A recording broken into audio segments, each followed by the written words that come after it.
ಸ್ನೇಹಿತರೆ, ಚರಿತ್ರೆ ಮತ್ತೊಂದು ವಿಡಿಯೋಗೆ ನಿಮಗೆಲ್ಲ ಪ್ರೀತಿಯ ಸ್ವಾಗತ. ಹಿಂದೂ ಧರ್ಮದಲ್ಲಿ ಮಹಾಭಾರತದ ಯುದ್ಧಕ್ಕೆ ತುಂಬಾ ಮಹತ್ವಪೂರ್ಣವಾದ ಸ್ಥಾನವಿದೆ. ಇದು ಯಾವುದೇ ಸಾಮಾನ್ಯ ಅಥವಾ ಸಾಧಾರಣವಾದ ಯುದ್ಧವಾಗಿರಲಿಲ್ಲ. ಸಾಕ್ಷಾತ್ ಮಹಾವಿಷ್ಣುವಿನ ಅವತಾರಗಳಲ್ಲಿ ಒಂದಾದ ಶ್ರೀಕೃಷ್ಣನೇ ಇದರಲ್ಲಿ ಅರ್ಜುನನಿಗೆ ಸಾರಥಿಯಾಗಿ ಯುದ್ಧ ಮುನ್ನಡೆಸಿದ್ದ. ಹಾಗೂ ಅವನ ಒಲುಮೆಯಿಂದಾಗಿಯೇ ಈ ಒಂದು ಧರ್ಮ ಯುದ್ಧದಲ್ಲಿ ಪಾಂಡವರಿಗೆ ಜಯ ಲಭಿಸಿದ್ದು. ಈ ಮಹಾಭಾರತದ ಯುದ್ಧವು ಮೊದಲ ಬಾರಿಗೆ ಗೀತೆಯ ಉಪದೇಶವನ್ನ ಜಗತ್ತಿಗೆ ಸಾರಿತು.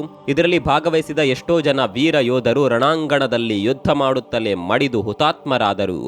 ಯುದ್ಧ ಶುರುವಾಗುವ ಮೊದಲೇ ಅರ್ಜುನನು ಶ್ರೀಕೃಷ್ಣ ಪರಮಾತ್ಮನನ್ನ ತನ್ನ ರಥದ ಸಾರಥಿಯಾಗಿ ಆಯ್ಕೆ ಮಾಡಿದ್ರೆ ಲೋಕವಿಹಿತವಾದ ತನ್ನ ನಾರಾಯಣಿ ಅಥವಾ ಯಾದವ ಸೇನೆಯನ್ನ ಶ್ರೀಕೃಷ್ಣನು ಕೌರವನ ಪರವಾಗಿ ಯುದ್ಧ ಮಾಡಲು ತಾನೇ ಬಿಟ್ಟುಕೊಡುತ್ತಾನೆ.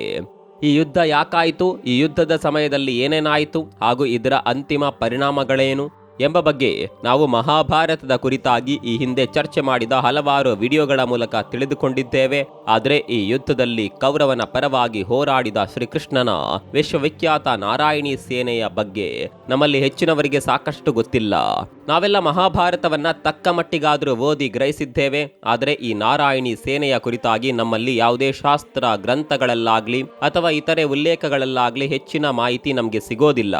ವಿಶ್ವವಿಖ್ಯಾತನಾದ ಶ್ರೀಕೃಷ್ಣನ ಈ ನಾರಾಯಣಿ ಸೇನೆಯು ಅಜೇಯವಾದ ಸೇನೆ ಎಂಬ ಹೆಗ್ಗಳಿಕೆಗೆ ಪಾತ್ರವಾಗಿತ್ತು. ಇಂತಹ ಒಂದು ಶಕ್ತಿಶಾಲಿ ಸೇನೆಯು ಕೌರವನ ಪರವಾಗಿ ರಣಾಂಗಣದಲ್ಲಿ ಹೋರಾಟ ನಡೆಸಿದ್ರೂ ಸಹ ಕೌರವನ ಸೇನೆ ಸೋಲುತ್ತದೆ. ನಾರಾಯಣಿ ಸೇನೆಯ ಬಲದ ಸಹಾಯ ಇದ್ದರೂ ಸಹ ಅವನ ಸೇನೆ ಸೋಲಲು ಕಾರಣಗಳೇನು ಮತ್ತು ಲೋಕವಿಖ್ಯಾತಿ ಪಡೆದ ಈ ನಾರಾಯಣಿ ಸೇನೆಯ ಕುರಿತಾದ ರಹಸ್ಯಗಳು ಹಾಗೂ ಅದರ ವೈಶಿಷ್ಟ್ಯಗಳೇನು ಎನ್ನುವ ಎಲ್ಲ ಆಸಕ್ತಿಕರ ವಿಷಯಗಳನ್ನ ಇವತ್ತಿನ ಈ ಒಂದು ವಿಡಿಯೋದಲ್ಲಿ ಸಮಗ್ರವಾಗಿ ಮತ್ತು ರೋಚಕವಾಗಿ ತಿಳಿಯಲು ಪ್ರಯತ್ನಿಸೋಣ ಬನ್ನಿ.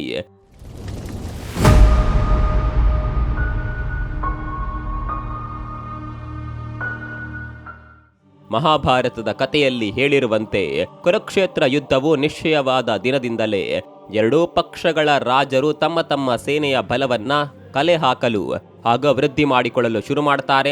ಈ ಒಂದು ಪ್ರಯತ್ನದಲ್ಲಿ ಶ್ರೀಕೃಷ್ಣನ ಸಹಾಯ ಬೇಡಲು ಮಧ್ಯಮ ಪಾಂಡವನಾದ ಅರ್ಜುನ ಹಾಗೂ ದುರ್ಯೋಧನ ಇವರಿಬ್ಬರೂ ಸಹ ದ್ವಾರಕೆಗೆ ಕೃಷ್ಣನನ್ನ ಕಾಣುವ ಸಲುವಾಗಿ ಬರ್ತಾರೆ. ಆ ಸಮಯದಲ್ಲಿ ಶ್ರೀಕೃಷ್ಣ ಪರಮಾತ್ಮನು ಇಬ್ಬರು ಬಹುಮಟ್ಟಿಗೆ ಒಂದೇ ಸಮಯಕ್ಕೆ ಅಲ್ಲಿಗೆ ಬಂದಿದ್ದರೂ ಸಹ ಅರ್ಜುನನು ಶ್ರೀಕೃಷ್ಣನ ಪಾದಗಳಿಗೆ ನಮಸ್ಕರಿಸಿ ಅವನ ಕಾಲ ಬಳಿಗೆ ಕುಳಿತುಕೊಂಡ. ಆದರೆ ದುರ್ಯೋಧನನು ಶ್ರೀಕೃಷ್ಣನ ತಲೆಯ ಬಳಿ ತನ್ನ ಸ್ಥಾನ ಅಲಂಕರಿಸಿ ಕುಳಿತ. ಸ್ವಲ್ಪ ಹೊತ್ತು ನಿದ್ರೆ ಮಾಡಿ ಎಚ್ಚೆತ್ತ ಶ್ರೀಕೃಷ್ಣ ಪರಮಾತ್ಮನಿಗೆ ಮೊದಲು ತನ್ನ ಕಾಲ ಬಳಿ ಇದ್ದ ಅರ್ಜುನನು ಕಾಣಿಸಿಕೊಂಡ. ತದನಂತರ ತಲೆ ಹಿಂದೆ ತಿರುಗಿ ನೋಡಿದಾಗ ತಲೆಯ ಮೇಲೆ ಕುಳಿತಿದ್ದ ಕೌರವ ಕಾಣಿಸಿದ. ಅವರಿಬ್ಬರು ಅಲ್ಲಿಗೆ ಬಂದ ಉದ್ದೇಶವನ್ನ ಅರಿತುಕೊಂಡ ಶ್ರೀಕೃಷ್ಣನು ಅವರ ಅಹವಾಲುಗಳನ್ನ ಆಲಿಸಿ ಅವರಿಬ್ಬರಿಗೂ ಸಹ 2 ಆಯ್ಕೆಗಳನ್ನ ಇಡ್ತಾನೆ. ಅದರ ಪ್ರಕಾರ ಅಲ್ಲಿಗೆ ಬಂದ ಒಬ್ಬರಿಗೆ ಅವನ ಇಡೀ ನಾರಾಯಣಿ ಸೇನೆಯು ಹಾಗೂ ಇನ್ನೊಬ್ಬರಿಗೆ ಕೇವಲ ಶ್ರೀಕೃಷ್ಣನು ಸಿಗುತ್ತಾನೆ ಎನ್ನುವ ನಿಯಮ ಹಾಕಿದ. ಆದರೆ ಅವರಿಬ್ಬರಲ್ಲಿ ಶ್ರೀಕೃಷ್ಣನನ್ನ ಯಾರು ಆರಿಸಿಕೊಳ್ಳುತ್ತಾರೋ ಅವರ ಪಕ್ಷದ ಪರವಾಗಿ ತಾನು ಯಾವುದೇ ಕಾರಣಕ್ಕೂ ಶಸ್ತ್ರಗಳನ್ನ ಹಿಡಿದು ಯುದ್ಧ ಮಾಡೋದಿಲ್ಲ. ಆದರೆ ಯುದ್ಧಕ್ಕೆ ಬೇಕಾದ ಅಗತ್ಯ ಸಲಹೆಗಳನ್ನ ಮಾತ್ರ ಆಯಾ ಸಂದರ್ಭದಲ್ಲಿ ಕೊಡುತ್ತೇನೆ ಎನ್ನುವ ಷರತ್ತನ್ನ ಸಹ ವಿಧಿಸಿದ.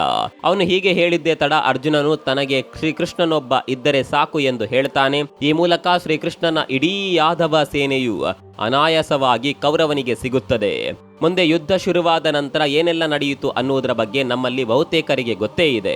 ಇಲ್ಲಿ ಶ್ರೀಕೃಷ್ಣನ ದ್ವಾರಕೆಯ ಯಾದವ ಸೇನೆಯು ಯುದ್ಧದ ಉದ್ದಕ್ಕೂ ಕೌರವನ ಪರವಾಗಿ ರಣಾಂಗಣದಲ್ಲಿ ಯುದ್ಧ ನಡೆಸುತ್ತದೆ. ಕೌರವನ ಪಕ್ಷದ ಪರವಾಗಿ ಯುದ್ಧ ಮಾಡಿದ ನಾರಾಯಣಿ ಸೇನೆಯ ಮುಖ್ಯ ಸೇನಾಧಿಪತಿಯಾಗಿ ಸಾತ್ಯಕಿಯು ಆಯ್ಕೆಯಾಗಿ ಯುದ್ಧವನ್ನ ಮುನ್ನಡೆಸ್ತಾನೆ.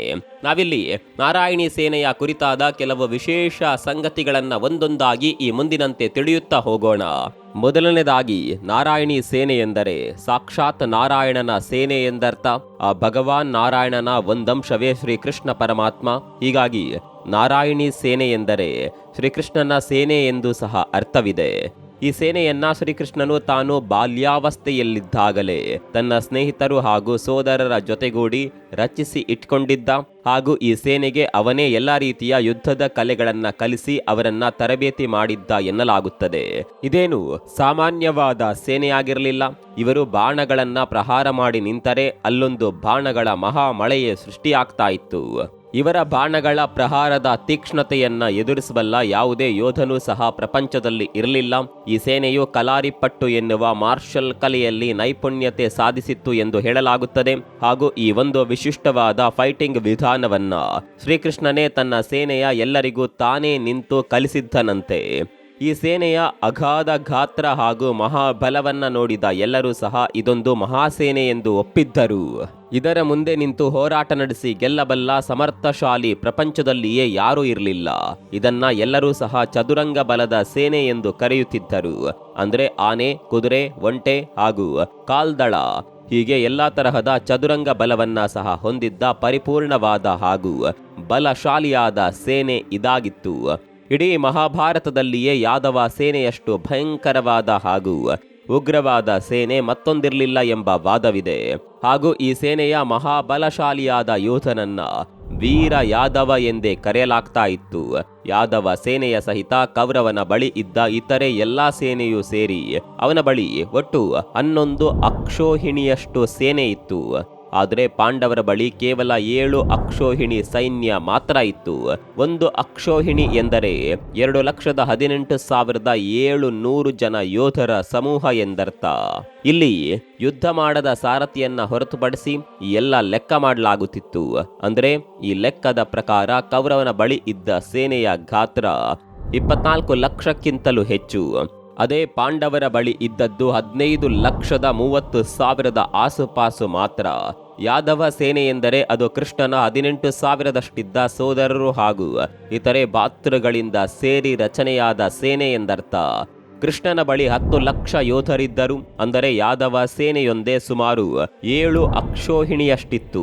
ಈ ಸೇನೆಯ ಸೇನಾಧಿಪತಿಯ ಹೆಸರು ಸತ್ಯಾಕಿ ಎಂದು ಹಾಗೂ ಇದರ ಮುಖ್ಯ ಸೇನಾಧಿಪತಿಯಾಗಿ ಬಲರಾಮ ದೇವನನ್ನ ನೇಮಿಸಲಾಗಿತ್ತು.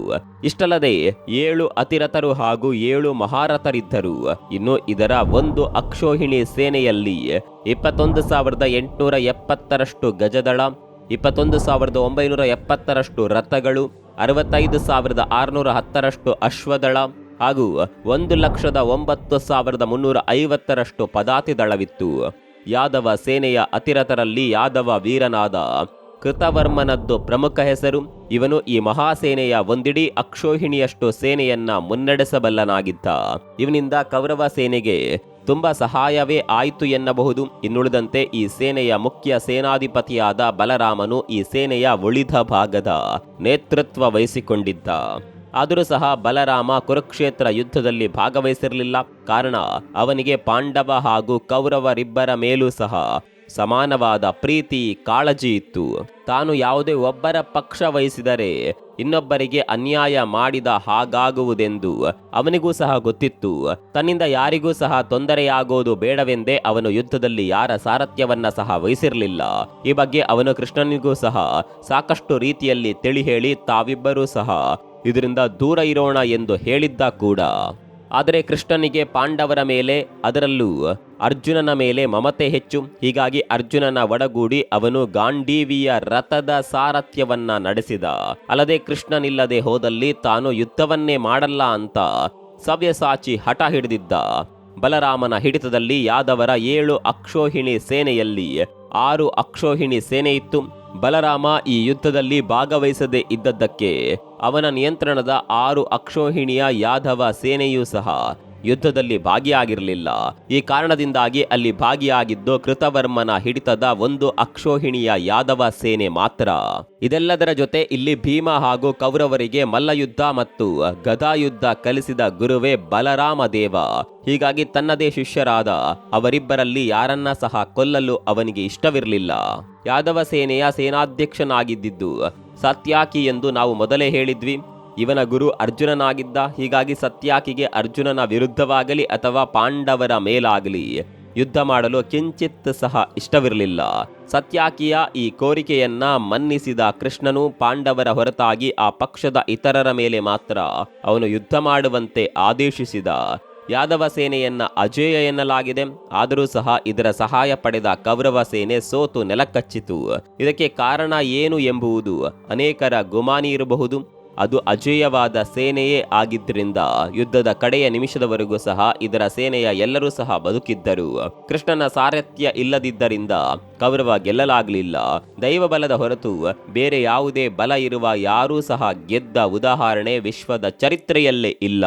ಇದೇ ಕಾರಣದಿಂದ ದೈವದ ಮಹತ್ವವನ್ನೇ ಉಪೇಕ್ಷಿಸಿ ಮೆರೆದ ಕೌರವ ಕೊನೆಗೂ ತಾನು ಏನನ್ನ ಸಾಧಿಸಲಾಗಲಿಲ್ಲ. ಈ ಯುದ್ಧದಿಂದ ನಾವು ಅರ್ಥ ಮಾಡಿಕೊಳ್ಳುವುದು ಸಾಕಷ್ಟಿದೆ. ಇದಿಷ್ಟು ಸಹ ಕೃಷ್ಣನ ನಾರಾಯಣಿ ಸೇನೆಯ ಕುರಿತಾಗಿ ನಾವಿಲ್ಲಿ ತಿಳಿಸಬಹುದಾದ ಒಂದಿಷ್ಟು ವಿವರ.